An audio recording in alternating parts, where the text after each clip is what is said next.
Akers Wonderland, back for the England and Denmark review. England won 1-0 over in Sydney Football Stadium. But first things first, I've got an awesome panel with me today. As always, I have Matt with me. How are you, Matt? Awesome. I thought, to be honest, I thought you were going to say something else. To be honest, it'd be a bit unkind to me considering what's happened off stage. But we won't get into that. Do you know what, mate? I fell down a ladder. I'll get over it. Let's just keep going. Well, if it makes you feel any worse, I did see one magpie earlier, and then I saw two. So I have no idea what that means. But I believe it's one for a girl, two for a boy. I think it's for joy, but the first one was sorrow, so we won't go into that. But yeah, I've been volunteering and keeping myself busy, so I'm feeling good, and I'm looking forward to this because it's been a long time since all four of us have sat down and just talked football, especially women's football. No, absolutely. Also, back from being off sick is Adam. Adam, how are you feeling now? Better. I've missed this, but more importantly, I've missed all the football. So the England game was my first game since coming back from sick. And today at work was it was a long Good Friday, very manic. So I'm looking forward to just relaxing and talking about the England game, and there is much to discuss. Most definitely. And last but not least is one of my besties. She's back again, all the way down from Penzance, and that is Gigi. How are you? Yeah, I'm all good, thank you. Luckily managed to watch the game on my second screen when I was working this morning. Oh, I know. You messaged me. Ready? Yeah. Missed the first goal, missed the goal, but I could hear it through the laptop. So yeah, it was fun. Good chance to be able to watch it, thankfully. No, definitely. So lineups: England lined up 4-3-3. We had Mary Earps, Lucy Bronze, Millie Bright, Greenwood, and back to left back is Rachel Daly.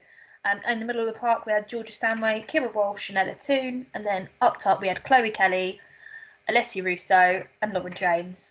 What did we think of this lineup? I know you messaged me this morning and said it was a bit weird. It just, I wasn't expecting it to see like Lauren James and Ella Toon. Hemp wasn't in there. Obviously, Rachel Daly, I know obviously she's experienced where she is, and I get that, but she's also the WSL top scorer, and that's what we're lacking. So I was like, why? We brought other players for a reason. They need to get experience somehow, so get them in there. So I was just a bit deflated, to be fair, when I first read it. Yeah, no. No, I was as well, but the fact is she got minutes as far as I was concerned, and I'm always comfortable with that back line, even though Millie Bright wasn't 100%. Absolutely bright today, let's put it that way. Adam, what did you make of the lineup? I thought it made sense. We knew, well, certainly watching the Haiti game, that left side of the defence was flaky. She opted with the position of, I think it was Carter at left centre back with Greenwood on the flank. Now, Greenwood's a great left back. It's where her main position normally is. But Jess Carter was, I know she looked like a fish out of water, frankly. And being partnered next to Millie Bright, who we know is not fully fit, Haiti just ran through at will, especially in that second half when they probably should have equalised if it wasn't for Earp. So I was glad that. I mean, it's rare that Serena changes anything. I mean, the Euros was built on a consistent team. I think this sort of shows that maybe she's not fully confident with her starting 11, and a change was definitely needed.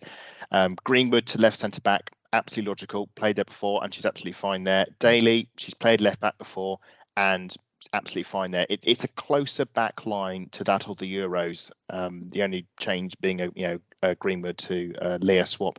For me, the interesting one was Lauren James and Lauren Hemp, and and in this case, Serena went for LJ, which I think, as we discussed, was probably the right choice. They're two very raw but very talented forwards who obviously play that position, and I was very intrigued to see that she plumped for James. I think there may have been a question mark over yellow cards, which might be why Hemp went onto the bench. Matt might be able to enlighten us a bit more on that one later. But other than that, it was pretty much the team I think we would have expected.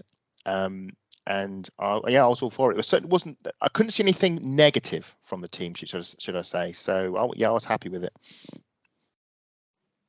Matt, have you got anything to add or any other thoughts on this team? And why do you think Hemp was on the bench? Honestly, Lauren Hemp actually was the standout performer of the game against Haiti, and I thought it was a bit odd that Lauren James was coming in for her. One of the worries is that at the moment you only get 2 yellow cards and then you're suspended for the next game. So essentially, if Lauren Hemp got carded in this game, she would miss the game against China. But then again, there's also the opportunity that if she gets a yellow card in the game against China, she could then miss the last 16 match. So it's a bit of a issue going forwards. Would you say it's Serena's way of reducing the risk of her missing a game? Yes, and I believe Georgia Stanway also picked up a yellow card in that game as well. Bearing that we'll talk about this later on, but with the midfield as it is, if you haven't really got that many options in there at the moment, but so that's something that she can't really manage. Either you go 5-2-3 formation, or you just change everything altogether. The one thing I did think about, though, I know like the first couple of minutes, it felt like it was the Euro squad again, and it was almost like they've got their rhythm. But as we'll go into later, it didn't really got to stay for that long. No, absolutely. I mean, Denmark haven't beat us in 18 years. They lined up with Liam Christensen in goal. Their back line made up of Katrin Verheer, Stein Balsager, Ricky Savek, and Simone Boy. Just in front of that front line, they had Josephine Hasbo, Karen Holmgaard, and then they had the next three of Yanni Thompson, Arsenal's very own Katrin Call, Ricky Madsen, and Pernell Harder. But this is the kind of team I kind of expected to see from them, alongside Pernell Harder in that 10 position, because where she was at the top of the field, I find that it gives her space to run around and do what she needs to do. She can track. She did a lot of tracking back through that game, as we know. Adam, how did you think Denmark looked in terms of their lineups? I think it's sort of as you would expect. Obviously, I know little about Denmark. I don't watch them, but looking at the teams, lots of familiar faces there, and certainly it's a team that have the talent. Cool, great to see Katrine Mollekal getting more minutes. We know that she's probably a star not for now but for the future, and a World Cup like this will do her wonders. But a few other interesting familiar names: Simone Boy and Katrin Vey, both ex-Schooners. Interesting to see how they did, and I actually thought Katrin Vey in particular looked some of her deliveries. They looked very dangerous. Had ups, backtracking quite a few times in that game, but we expected Harder to be the striker. She's the lead striker. She's the captain. She's the forward. She is a Bayern Munich's star striker. So there was nothing there that jumped out for me. It was just a question of if we turned up as we know we should, you would think that despite Denmark's quality, we should have enough to get past Denmark. As you say, we hadn't beaten. Was it 15 years? 18 years, which I'm they haven't beaten us in. Doing some very frantic maths here, but I think that's 2005, which would be the Euro 2005 that we hosted, and we lost to Denmark 2-1 in the group stage.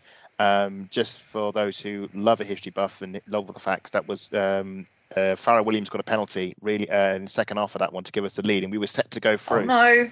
And then two late goals, and it went the other way. Brilliant. Sorry, Adam, you did pause there for a second, but managed to get all the sound back. Thankfully. But we're going to move on to the goal. Lauren James, first goal within 7 minutes. It was a very, very patient build up to it. Rachel Daly's obviously involved. She sends the ball into James. She works the ball and shoots from 20 yards out into that far corner. G, what was your reaction to that? When I saw the replay, it was just brilliant. It's one of those like Stanway against Spain in the Euros. You could just see it happening. It was just there. You knew she had so much space, and as I said the other day, she's so unbelievably skillful that she just makes it look so easy. So yeah, it was really, really good build up. We found our feet again, as Adam was saying. We looked like the old us. Some of the build up play that we were doing early on in the first half was brilliant and up there with how we normally are. So that's just one of the goals that sort of reminds you of those good times. But yeah, what a lovely finish. And it's her first start in her first competition, major competition, to get a goal and obviously win the game for us will do wonders for her going forward in the tournament as well. No, absolutely. I mean, it is quite exciting to see that, especially from someone who is in the spotlight this year. For me personally, I think Lauren Hemp's going to have a good tournament because the pressure is off, and I think it got to her last summer, unfortunately. But we'll wait and see because she is on a card, and I don't think Serena's going to risk starting her for the next game either. But we shall see. Matt, is Lauren James the starter, or should she keep coming off the bench after this game? From a personal point of view, I think she's going to be better off playing in that 10 role, which would mean that you'd have to find someone that would be able to play on that left-hand side. I'm just unfortunate that we've lost a couple of wingers or haven't chosen to pick another winger. But there is someone that can play there, but she hasn't been called up to play. But she has played in the World Cup before, and that is Jordan Nobbs.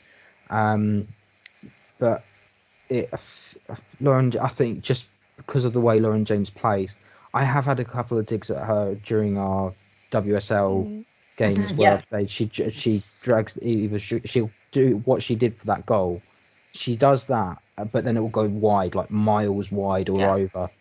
That being said, that's the first open play goal that we have scored since the final Isma. So I think it was something ridiculous, like over 5 hours of football that we haven't since then. So yes, four games, I think it was.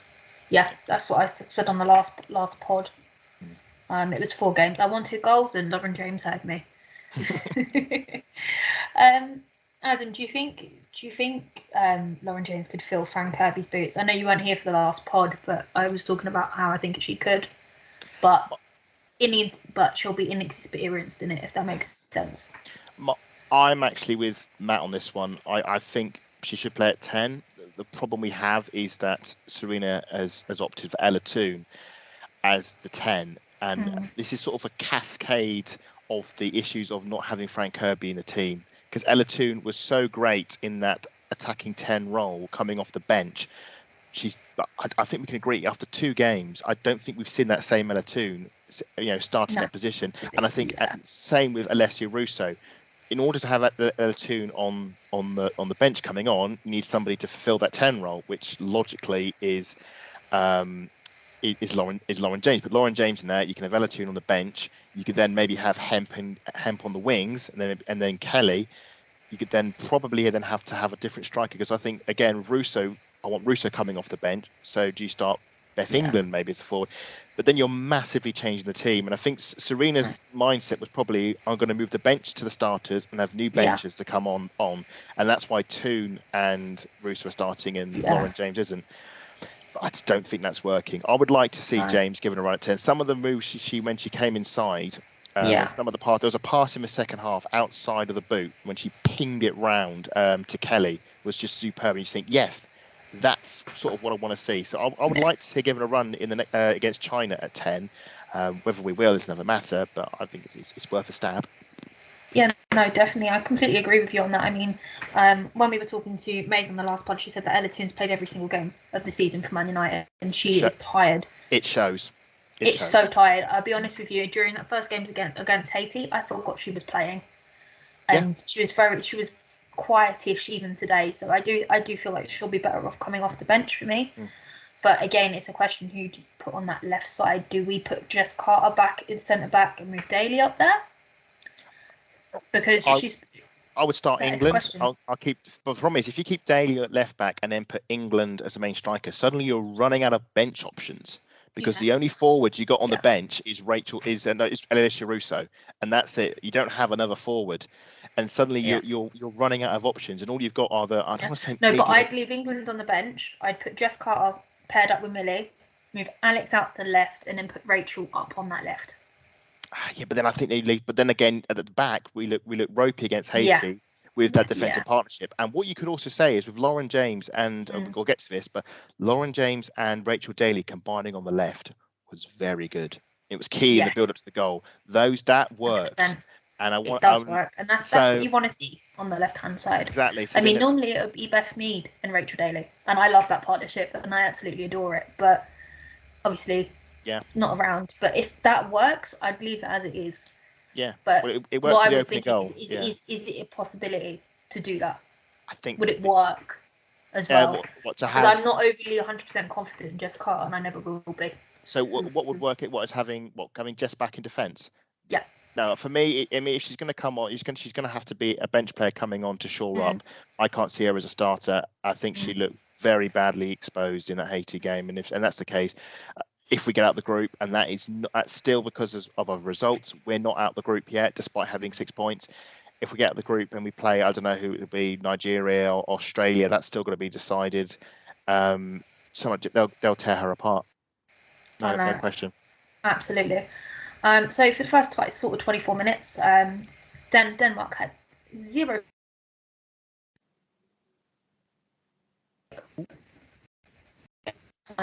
But they got their first shot off in the box from Madsen, got away from Greenwood and actually pulled a shot wide. From there, we sort of lost our rhythm. Matt, where do you think we went wrong from there? I think the problem is that we got into that groove and then we kept on trying to get that second goal. And then as soon as we looked to find that second goal, it opened up the chance for Denmark to go on the counter.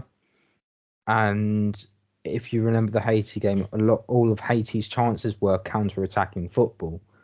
To be honest, I was a bit disappointed again because of the midfield. A couple of times they lost the ball. It was similar in the defence. Lucy Bronze doesn't usually lose the ball that often as she usually does. If you look back at her record, she's usually consistently good enough. Bear in mind, she has been the owner of that right back since 2015, and Alex Scott had that spot. That's not just showing her age. It almost feels like this England team, I don't know what it is, but mentality-wise, they just seem to tend to switch off. And I don't know if it's down to new players, the lack of certain players in certain positions, the Leah and Beth Mead, and whatever happens in that midfield, it just doesn't feel like they have learnt their lesson so far. It's almost like if we do qualify, let's remember that first and foremost we need to qualify, and we still haven't yet. It's all to play for. Technically, after today's score, we've got the 6 points. That's the minimum to go through. Nope. No. Nope. We need 1 point. All goes down to goal difference. No, because we should actually make this clear. So because China beat Haiti, they're on 3 points, and so are Denmark. Now we play China, so if we lose to China, which could happen, and Denmark beat Haiti, we'll all be on 6 points. And therefore it'll go down to whoever's got the best. Yeah. Well, this has happened before. I was saying this to Matt off air in 2019. 3 teams finished on 6 points, but luckily they had a best first place team to go through. We don't have that anymore, so we're not through yet. Oh well! Oh, for goodness sake! I got a bit excited this morning. In that case, then. Nope.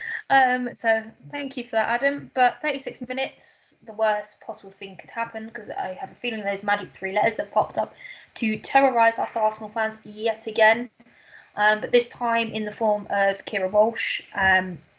She actually stayed down after appearing to overstretch when attempting to cut out a pass. She signalled to the bench straight away she couldn't continue. She was then stretchered off. I think we were all a bit kind of gutted, and the game kind of went down the toilet for the rest of that half for me, personally. Gee, who replaces Kira Walsh in that lineup? Laura Coombs was brought on. She got her first minutes also under Serena, because she has been called up for England before. But who do we put in that midfield now? Because she's so pivotal to the way England play, and where she's been over Barcelona, her football's at another level now. That's the thing. You can't replace her. That's the first thing that we all have to get our heads around, is there is no replacement for her. Unfortunately, no disrespect to the other girls coming in, but the level of Kira Walsh now, she's European champion internationally and club, and she's just the only reason why our team ticks for me, because when she doesn't have a good game, no one else does. And when she then when she crawls us, if we crawl back in, it's because of what she's doing.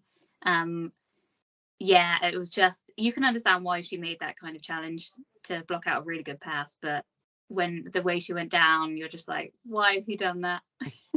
So awkward, fell so awkwardly, and you know, she's tough as nails. There's no way, we can all pray, but when you see those things as often as we do, and someone as tough as she is, to immediately just be like, get off me.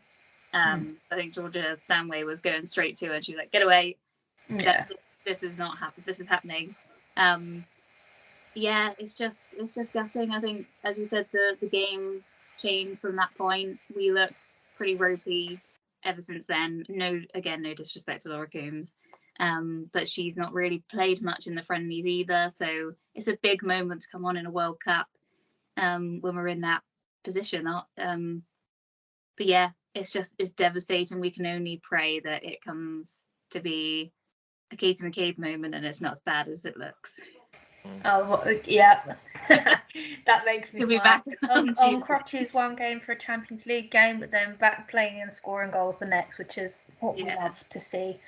Adam, she was on crutches end of the game.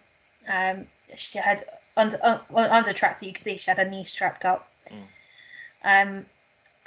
Where do we go from here? Sort of, we know we can't replace it, but what do we do? Well, I was going to say this is quite scary, because this was like me watching sort of history repeat itself, because I played England on FIFA before the tournament. Oh no, not the old jinxes again. No, but this is the thing. It wasn't the World Cup thing. So before the World Cup, package came out on FIFA, there was the untitled international tournament competition, which I just did as an equivalent. So I just picked England and you play a few knockout games. I think the first one was against Sweden, and I had Kira Walsh injured in the first half in that game, and she was ruled out for the whole thing. So I had to look to my bench, and I thought, well, who can I pick? Who can step into the void? Who can shut out all the haters and really show what they're capable of? So I put Katie Zellerman instead, and we ran all the way to the. Just for our audio listeners, Matt has actually put his hand over his face in utter disbelief. I did it in the spirit of 2019, and just go pure vibes. I'm putting Katie Zellerman in there just for the giggles, and we won after I played Germany 3 times in the final until I did. So it could work. So I did think when she went off and off on a stretcher. And sorry, how many times did you replay that final? It took me 3 times because FIFA cheated me twice. I won't go into. I'm not bitter, but I beat Germany 5-4 in the final eventually. After extra time, I think it was. So when it happened, I thought, oh my goodness, is it actually? Yeah, is it Zella? No, it's Laura Coombs, and you need to throw a midfielder on her. And I think actually what happened was Georgia Stanley went to the base of the midfield. I think that was the change made, which was. We all know what Georgia Stanway is like when it comes to her, so we say, physical approach. So it seemed a bit of a risky move, considering also she was running on a potential suspension booking, as Matt mentioned earlier. There was a moment when it was a high boot at Penilla Harder, and I seriously thought she caught her in the face. So I was slightly worried then. It's an impossible situation, because Walsh is, to try and think of an analogy, I think of team that has like a lone, I think of like Rodri and Man City, who rely on the lone defensive pivot because it gives you the extra numbers in attack. You take Kira Walsh is the same. She's the, I would say she's like the, Kira's the same, but she's like the support beam, you know, in the house. You know, the moment you rip that away, the entire thing just sort of collapses on itself. She's the second last piece to the spine that's now officially gone. Well, this is all that's left is Mary Earps at the base. Matt was saying to this to Matt earlier, says that the three best players in each position, no offense to the rest of the team, but the three best positions in the team in the Euros, in terms of defense was Leah Williamson, midfield was Kira Walsh, and attack was Beth Mead, and all three have been ripped out. The last player, you say, is goalkeeper is Mary Earps, and if she gets an ACL, then the entire spine is ripped out. Right, just for the record, he's just said that. Well done. Again. Yeah. Man United fans, if you are listening, I do apologise, and you can go up him. So, you know. But oh, God. Can't believe you just said that. But I mean, yeah, what are the odds of that? But in seriousness, yes, it's happened before. In all seriousness, it's the key players in each position have been, and you just think, what have we got left? I think the only way we can get around this is move to a double pivot, because I think when Arsenal have had problems, shall we say, when their sole pivot has been injured, the logical thing to do is move to a two, and I think that's what we're going to have to do this time around. We're going to have to move to a double. I think it will be Georgia probably sitting deeper. With Laura Coombs, maybe we'll know Katie Zeller, maybe she'll come on. Another midfielder. I feel like Georgia needs to be partnered with someone that will give her the freedom so she can move, and that's how I like Georgia to play. But it's a case of who do you put there. The problem is, I don't think we're going to be in a position where we can afford to have that luxury. Well. And if Georgia Stanway wants to go roaming, then do you take Ella Toon off? Then do we put Georgia Stanway in the 10, and then put in a Laura Coombs double pivot with somebody else? It's a real question mark for Serena. And one of the big things of the Euros was England got so lucky they had no injuries. Well, now we have injuries. Now Serena's having to change a team, and she's going to have to change it again. And this is where she'll really earn her corn. We saw what happened with Jonas in Arsenal last season.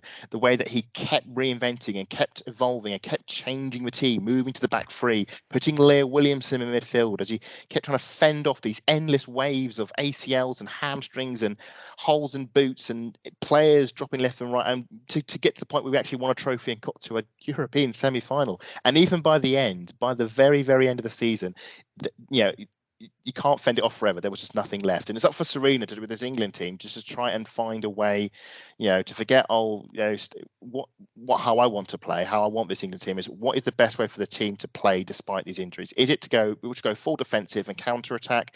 Do we, or do we still try and play our way? It's the conundrum she's got to solve, and that's why she's the England manager. It's why she's won the Euros. It's time to see what she can do. But I would say if we do go out of the World Cup, and touch wood we don't, I don't think we can be, I say, blamed as such. You think about previous, especially with the men's tournaments, there's always a big inquiry in the press, and they'll vilify a player. You think of Beckham after Argentina in '98. I think we could just look at this one and think, well, we were hamstrung before we went in. We've had our hands tied behind our back since we've arrived. It's like, what else could we have done? It is what it is. I'm very intrigued to see what our starting lineup will be up. I think it's on Tuesday, is it, the game against China? Very interesting to see how we line up for that one. No, absolutely. We will go on to that in a bit more detail in a bit. But Leslie Russo came off at 76 minutes. What have you made of her performances in the last two games? They haven't been what we're used to, I'd say. No, but then it's very different to have been a sub in her first tournament and made the impact with all the excitement, the home crowd, to go into the other side of the world, being the starter out of nowhere, and having to lead the line. Knowing that what she's gone through with this in the season with United, obviously the transfer saga, everything going on, probably things going on behind the scenes that made it all worse, as a few people have sort of mentioned, like Mary Earps. And yeah, just her form wasn't too good going into this tournament. So it's understandable, but some of the chances that she had a really good shot this morning, actually, and I thought it was in. It got some really good power behind it, but just went wide, I think. But yeah, some of the headers in the first game she should have been nailing, and I think her full of confidence she would be. But yeah, I don't know, because I'm, as much as obviously Beth England has got her place rightfully in the team today. And it's nice to see her get minutes after not hearing that she was the only one not used in one of the friendlies leading up to it. And obviously in the summer wasn't used last year. But I just don't know why, but I just can't take to her. And it's just kind of disinterested. Is it kind of the team she plays for as well? Does that probably both of them? But I don't know. I just don't really. I don't know. There's just something about her that I just can't really connect to. Vibe. Yeah. Do you know what? I get that. I get that with her. Yeah, let's go. Let's give her a chance. I was just kind of like, well, the Arsenal representation's now gone as well. There's always that in your heart when you watch a tournament. But yeah, you know, I'll be honest, I did get a bit busy at that point. So in the second half, so I don't think I watched it as much as I wanted to. So I don't know if she had any good chances herself, but yeah, it'd be interesting to see, like Adam said, if there was a chance to leave Russo and Toon on the bench and bring them on to see what they could do, because I don't feel like, looking at our bench currently, like today, I don't see where exciting things are happening anymore. Yeah. That was also the thing at the Euros, wasn't it? It was always thinking there was an excitement about the players that were going to come on, but there's nothing because of what's happened. We've got literally zero depth anymore, and it's scary. I don't want to say it's depressing, but it's not. Oh yeah, who's coming off the bench now? Yeah, it's deflating. Especially now after the season we've had and all the viewings, you know, people are more interested. It's just a shame that it started like it has with the injuries and everything else. That people might start to lose interest a little bit. This is one of the problems I had as well, is that I was one of those advocates for the 26. Had we had the 26 that we had, that means Lucy Staniforth would have come in. It would have meant that had Jess Park been available, but unfortunately her shoulder went. That's another winger midfielder that we could have added alongside that, and it was going to look like Emily Ramsey was going to be the goalkeeper backup as well, which don't really understand the fourth goalkeeper, if I'm honest. But it was just one of those things that I thought, if we had the 26, you don't take a fourth goalkeeper, you take a utility player, and we've already got one in Jess Carter. Letitia. Yeah. Just throwing it out there, you know. That would have been that would have probably been the favourite choice, if I'm honest. Because then that means that you don't have to rely heavily on Alex Greenwood or Rachel Daly playing left back. No, absolutely. Matt, I'm going to come to you next. What did you make of the very little minutes that Beth England did have? Well, she did come on. She did try and create something, and it was something different. But the problem was, I think, mainly because of the injury to Kira Walsh. I think that kind of set the tone for the second half. It was almost like, I don't like to bring it up, but the game against Lyon where Viv's gone down. Similar sort of minutes. I was actually thinking Lear LSV. The moment that happened, just the game just went. Yeah. Gone. I wasn't even in the stadium at that time, so luckily I was a bit lucky. But all I saw was, Leah's gone off. So I imagine it wasn't that bad, but maybe it was a head collision. I wasn't expecting it to be. Oh no, she literally had that. The dreaded 3-letter word. But if you're thinking about how do you change this team, you're going to have to look at changing formations. Do you look towards a 4-4-2 now? Do you look towards having almost like a 5-2-3 formation? Just try and change it a little bit so that you can become more suitable. The other option is you decide to throw the Jen Beattie buckets and play Millie Bright up front. Wow. Last 5 minutes and hope she gets a goal or something. It worked against Spain. It did. No, absolutely. I did think Mary Epps did really well today, performance-wise.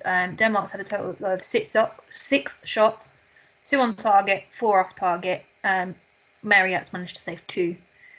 Adam, what did you make of her performance today? Because she was brilliant against Haiti. I think out of over the 2 games, she's been our best player.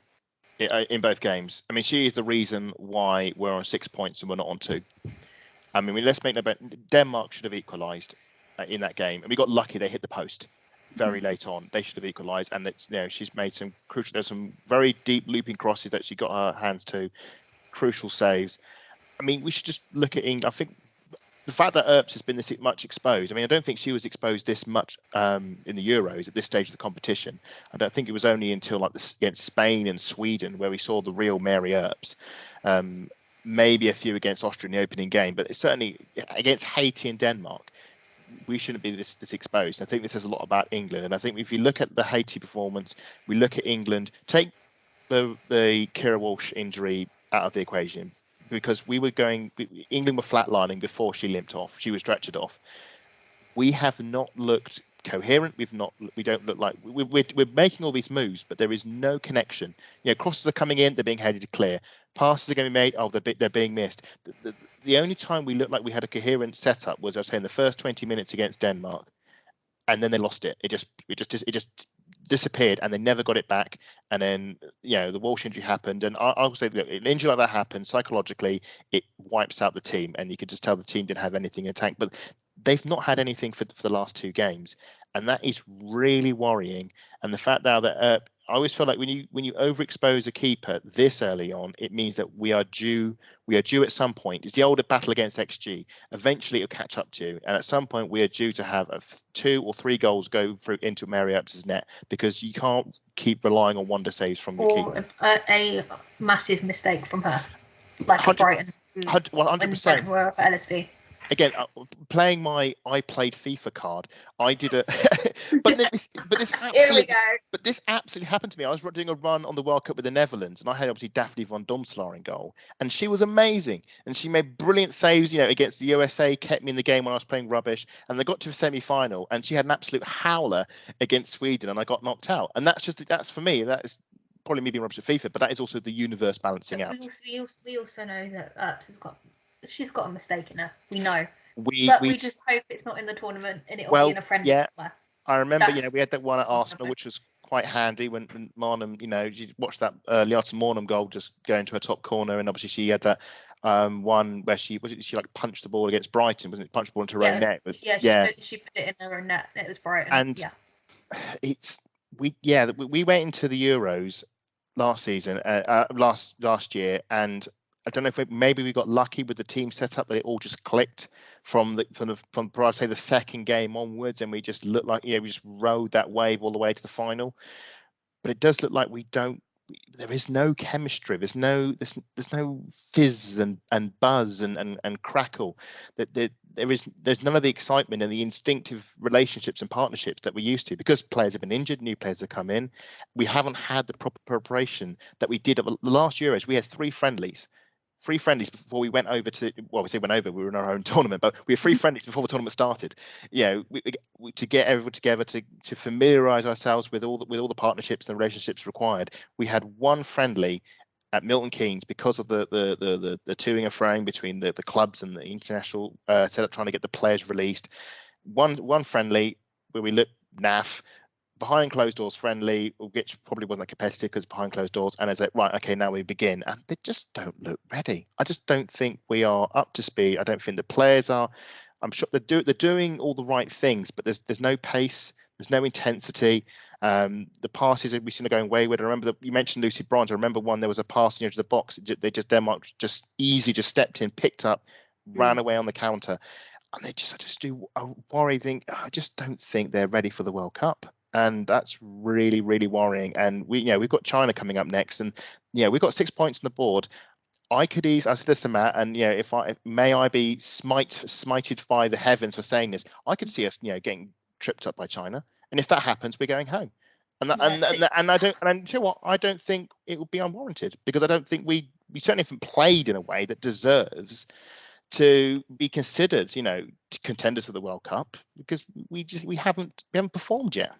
Let it be known, this is basically the 1-0 group. So the home team have already won 1-0 in every single group of the 4 games. All of them have been 1-0, and the home team won. We're away.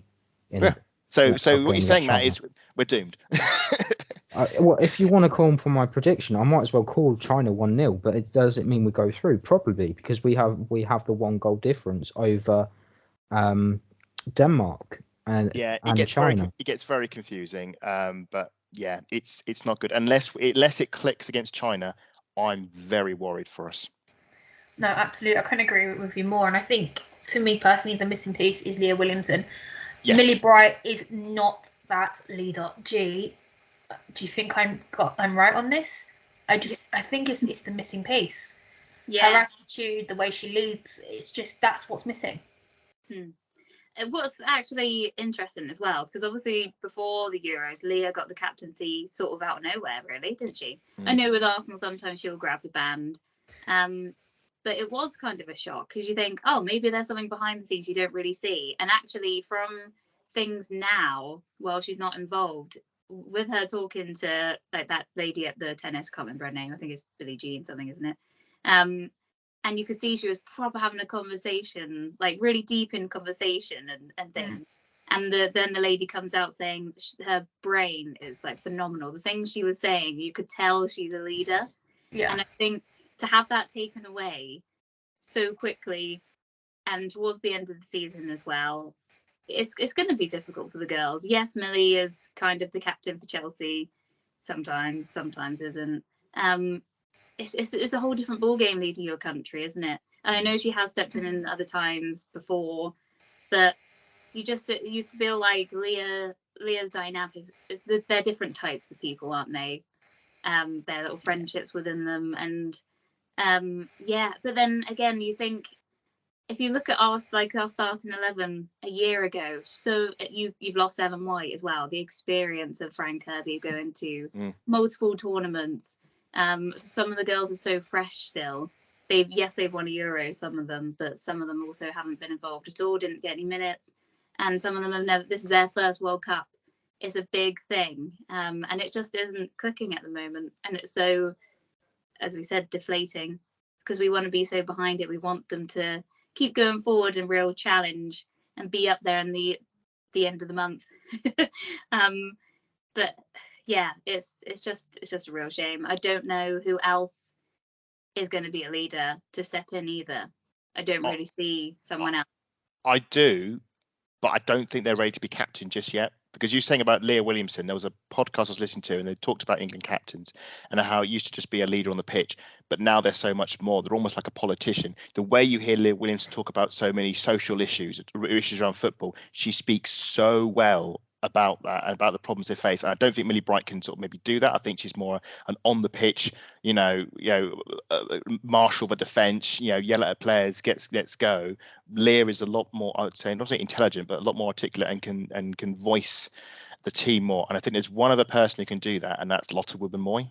When you see the way that she talks about, yes. There's a reason why we say Lottie should run the country. Yeah, 100%. But but this brings on to the next bit, which is I think she's too young to be the England captain. But she was brilliant for Arsenal this season. Why hasn't Serena considered putting her in the centre defence next to Millie Bright and moving Alex Greenwood to left back, and then freeing up Rachel Daly to go up front? You know what? I think as an Arsenal fan, that is my biggest question because I don't get it. I just don't get it. That's one of the weapons that has been missing. Is essentially Lottie has been able to fill for Arsenal is playing that long ball out towards the wings or into that midfield, and then we just go bomb forwards. Yeah, she's also got that header in her as well, like Leah does, and she will get forward. She might not be the quickest getting back, as long as there's someone there to cover her, but she has got that aerial presence as well. And she was at the Euros, wasn't used, and she's been brought to this World Cup, and she hasn't been used. And I don't know if maybe Serena doesn't think she's ready, or maybe doesn't trust her. But I just think the fact that we've tried Jess Carter there at centre back and didn't work, and we've got Lottie there who played consistently for Arsenal. And were she not there, we would have conceded a hatful. She held us together when all the others are falling apart. And as England are falling apart now, I think Serena should turn to her. Whether she will, I don't know. But I think if she doesn't and we struggle again, I think that will be one of the questions asked at the end. No, absolutely. I think I've got one more really big question. This does generalise towards England, but also the whole tournament. We're seeing a lot of reasonable scorelines at the moment. Obviously, we've had 2 1-0s. Then you've got Germany with their 6 and Brazil with their 4-0 scorelines. I think they're the 2 biggest scorelines we've seen. Japan scored 5. And Japan. Sorry, I do apologise. Spain had 5 as well. Yeah, but okay. There's been 4 games with 4 big scorelines. There's been lots of goals. Lots of goals. Do you know why? Do you want to know why I forgot about them? Because I didn't watch them. Neither did I. But anyway, big scorelines have been minimal. Do you think this shows progress throughout? Even though we've got 32 teams this year, do you think it shows progress? Yes. In our game building. Yes, I am so glad we've not had a 13-0. I am so glad. I mean, was it a Vietnam? I don't want to say only 3-0, but to lose, just to lose 3-0 to USA, there's no shame in that. The fact, not. Jamaica holding France to a 0-0 draw. Brilliant. Do you know what? That was one of the most exciting 0-0s I've ever watched. Oh yeah, great. Absolutely. It's amazing. I don't want to say little nation, but the debutants have done so well. So obviously there's different debutants. I mean, Irish, I think we can say, are in a slightly better position, so we say, than I don't know, Morocco or Vietnam. But it hasn't been the huge batterings. I remember that Germany beat Argentina 11-0 in the World Cup back in 2007. But what is considered the sort of the baseline has improved so much. And it's really, really good to see, at least so far, that there haven't been any cataclysmic thrashings. Because as you know, as interesting it is to watch, say, England beat, was it Latvia, sort of 20-0, and just watch the cricket score ramp up. It is a bit embarrassing when it happens at the World Cup. And I think I watched the Rugby World Cup, and it's always a bit naff when you're watching England play one of the group games and it goes to 128, 25, whatever it is, to 3 or whatever, because just try after try is just rolling over. I like it. That's what we want. We don't want that, unless of course we're playing Germany, in which case a 5-0 thrashing would be by us will be very much welcomed. G? Yeah, I fully agree. I think I said the other day I was so surprised and pleasantly surprised that we didn't just roll over against Haiti. And then it's kind of like, yeah, you should respect other nations a bit more. Just because you don't know much about them, let's just you can only play against who you're playing against in that moment, and they were phenomenal. And it's been really refreshing, because I always get really wound up about what people comment, and you just think that it's also helping to not give them the ammunition of saying, well, it's just an easy game. There's these small countries that are awful and can't play, and versus these selection of countries that are going to be in the end anyway. It's putting up a real challenge. You know, the Australia result. Australia, with their documentary, are bigging themselves up to like they're ready, and they've not turned up so far. That's It's lovely to see. As much as we have in our hearts our girls, it's really lovely to see, and especially USA. When I know they're pretty much going to be through, but still, they come out and then Alex Morgan is like, we're supposed to win. It's really hurt us, and you think, yeah, you deserve to know that you're not coming in to just take that trophy straight home. There is a competition. Exactly. You need to work for it, and you're not the only full-time team anymore. No. And the rest of the world is saying no. So absolutely. Matt, do you want to add anything to that at all? Yeah, I think you'd have to praise, first of all, FIFA for putting on different not schemes, programs and initiatives, as well as the likes of the federations that these teams are coming from. I think back whenever the Asian Cup is on, there's always going to be a little bit more initiative about it as well, because there's a chance for you to get to a World Cup now. So the types of teams like Vietnam and Chinese Taipei had the opportunity, but they've missed out in the playoffs, and it all helps, and it's all going to build towards more. So the huge development in the EFAs and all of them bring together, it's putting more of a professional feel to it. Now, as I know Adam talked about the game against Latvia where it was 20-0, the defence was that it was basically lots of those players were on the debuts because they were 16-year-olds. 16 to 18 even. So it was basically women against schoolgirls to genderize the common phrase. But it's just going to be. This is going to be the World Cup where everyone's going to stand up and go, there were no semi-professionals. These were all professionals. This is the first World Cup where we haven't seen over 10 goals scored in one competition. It's a huge, I think, weight off the shoulders for FIFA to be able to provide an entertaining game. Because let's be honest, there's been so many games that have been entertaining compared to much history made as well. Yeah, that's the other thing as well. It brings so much history. Casey McCabe scoring the first Irish goal. Fortunately, it wasn't enough. And an Olympico at that. Portugal, Olympico. Yeah, Portugal appearing in their first World Cup, getting their first 3 points and their first goals. Yeah, incredible. It's things like that where you're gonna, if you're someone like Lauren McCabe or a sibling of Jessica Silva's, or maybe a cousin or something like that, go, I know where I was when that happened, and it might inspire you. It's almost like what the Wildcats is for the Lionesses. I just want to bring up on that, Matt, because I was listening to some of the interviews they've been doing with the England players in the camp, and one of the things they talk about is what they were doing when they were watching the 2015 World Cup. And watching the light, staying up and having to, like we are, a lot of getting up early or watching match at ridiculous times, watching the Lionesses get to the semi-final, play the bronze match. The class of 2015 was what inspired the players today.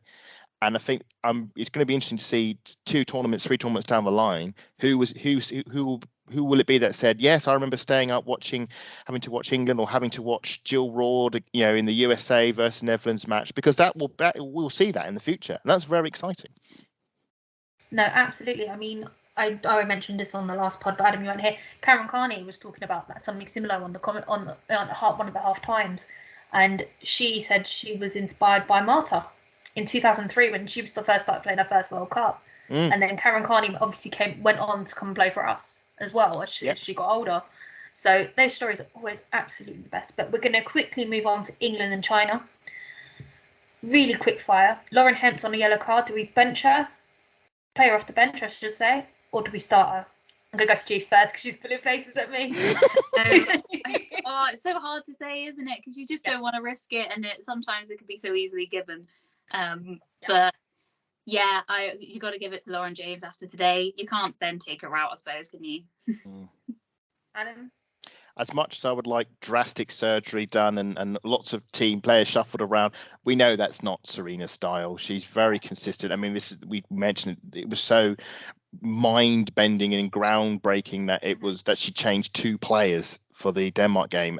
I think Lauren James has earned the right to stay on the left wing. I should add, apart from Kira Walsh, I think probably Lauren Coombs will come in and hold that position because she came off the bench. That will be the only change from today's game. I think Lauren James will hold the left wing. I think she deserves it. I think she deserves the right to play that position. Yeah. Matt? I'm going to throw a spanner in the works. Oh, go on then. Here we go. There we go. I'm not, as much as I've said the stats don't back her up, I'm going to say Katie Robinson starts on the left side and Lauren Hemp goes on bench. Girl. Right. Okay. We've got a smile there from G. Flag. Yeah. Well, in the blood, I support her. But I didn't know about her. All the things that I've read and stuff. I'm not sure. Yeah. I get her. If I'm honest, I'm not too sure after what I saw in the finalismo. So I'm just not afraid to run at people, which is always a trait I like. Yeah. And we're not going to know, but I don't think she has it. I don't think starting. Well, you never know. In those positions, I think back to France '98 when they brought Beckham in for the last group game, and he had that amazing moment, and that elevated him. Robinson could have that moment. It could be she's a bit of an unknown, and then suddenly she bursts through on a pass from Toon or whatever, and knocks it past the keeper, and suddenly it's Robinson's tournament. You never know. She might get famous brands, have a popular brand of juice drink named after her. Anything could happen after that. No, absolutely. So China is a massive unknown to all of us. They lost their number 10, Zhang Ri, against Haiti because she was a bad challenge, originally yellow, but VAR overturned that into a red card and she was sent off. Not knowing what they have to replace, what can we expect from this game from England? I can't say about China because I don't know. But what can we expect from our girls? A little bit of interest on China. They have always got out the group. They've never, the history. It came up when I was listening on the way home, and they said China have I think it is 100% record of basically getting out the group. So we're up against that, and considering how tight the margins are, that will be interesting. They are experienced tournament progressors. They go in and they'll go deep. They'll go quarterfinals, in some cases even further. And we saw against Denmark, and they're very tight defensively. I think I haven't seen the Haiti game. I was on my way home, but I think my understanding is Haiti actually played rather well. I think the penalty itself, the penalty I believe was against the run of play. I did tune in for a couple of minutes, and I had Matt Face screaming down my ears. Big chance, big goal, big offside. Yes, so Haiti obviously gave them a scare, but didn't get the win. Maybe they warranted, but I think it's just going to be tight defensive, and it's if England can put together an element of intensity that's been absent from the tournament so far. 20 minutes against Denmark, you could put together as a meek sort of maybe example. I don't know. We haven't probably turned up yet, and if we don't turn up again, we're not going to win. I'm just going to say it as simple as that, and that for that reason, I'm gonna cover my bets. I want England to win, but I'm going to predict that we don't, and that way I'm covered both ways. I'm actually going to hope we win. You know what your predictions are like on this podcast. Yeah, so I know, and that's why I'm saying, and I am signing off. This is going to be my last episode of Vic Akers Wonderland podcast. I'm wishing all the best. I want you to go through, and I hope you go through. But just in case we don't, I'm predicting that China beat us 2-0 and we get knocked out of the group, and that is my prediction. I said it. That's my hot take, and it's up to England to prove me wrong. For those audio listeners, Lottie is shocked. That's. I have no more words, and I'm posting. Oh my god! Right. Next thing I want to go on to, without the big long explanations, Adam's had his score prediction. I'm not coming back to him. No, that's fine. G, can I have a score prediction of you, please? Don't look so scared. It's so hard, isn't it? I'll go 2-1. 2. Yeah. No, can I change it? I think they'll score 2-0. No. Matt? As I've already said 1-0, and to be honest, if it's the theme of the group, isn't it? I just something about this group. I don't know what it is, but it's just all been 1-0s. If we're able to get 1-0, it'll be nice. But I just don't think we'll be able to do that. I think China are going to win this, but I still think we'll go through. I'm going to go 2-1 England. Good. So, anyway, thank you for joining me, everyone, tonight. G, especially thank you for you. I'm so glad you're joining us for England pods because I'm no longer outnumbered by the boys, which is fantastic. Oh. But where can everybody find you on social media? So my Twitter is now @gtriggs, and Instagram @GunaG1. We will be back in the new season on the North Bank Summit, if it's still called that, I can't remember. Or the Arsenal hybrid hangout, or something. Is it Arsenal hanging fans around forever? somewhere and with you for the England game. So yeah, thank you. Thanks for having me again. As always a pleasure. If you want to follow me, it's @Lottie AWFC on Twitter and Instagram. Matt, where can everybody find you? You could find me at MattLR28. Adam? As this is going to be my last episode on the Vic Akers Wonderland podcast, this is your last chance to follow me at Twitter. I'll be looking to post more controversial hot takes potentially at AdamSalter4. Okay, this is us signing off. And we will be back with G on Tuesday night for the review of the China game. Have a good weekend, everybody.